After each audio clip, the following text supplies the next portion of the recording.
So I just did a mock draft live stream yesterday from the 7th spot. Here's how that draft went.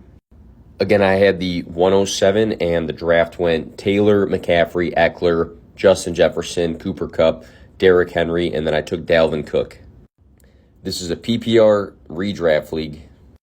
Dalvin Cook just finished as the RB2 in 2020 and the RB3 in 2019, or vice versa. With those two seasons, he's a guy that gets the majority of the snaps. It's not a committee. He gets a ton of passing work, and the asterisk with him is that he hasn't played more than 14 games. But in the games he does play, he's extremely effective. And now they have staff from the Rams last season who won a Super Bowl with the Vikings. My next two picks were CeeDee Lamb and T. Higgins.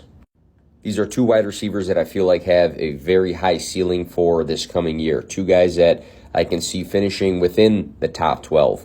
And I later took Michael Pittman, who is now connected with Matt Ryan, has shown progression his first two seasons, and I think is another guy that you might argue could finish inside that top 12.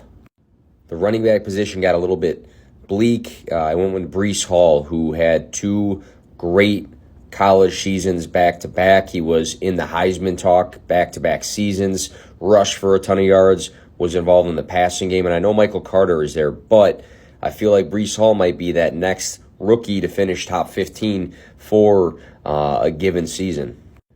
Darnell Mooney is the wide receiver 1 right now for the Bears. Should see a ton of volume. He had 4 games above 120 receiving yards last season. I went with Zach Ertz, who right now to me is the number 2 passing option for the Cardinals with DeAndre Hopkins suspended. Ertz had some games highly targeted at the end of the season from Kyler Murray. Rashad Penny, there's some risks there with him, but reports came out saying that he is the one right now, running back 1. Might be a 1A, 1B situation with Kenneth Walker, but Penny went much later in this draft, so I was fine taking him, especially if he's healthy. Could be a good season. So a lot of upside with this starting lineup, guys that can finish pretty high. Jalen Hurts, forgot to mention him. He could finish as the overall quarterback 1 this coming season, but he has a ton of upside with his legs, and now with A.J. Brown and Devonta Smith and Dallas Goedert.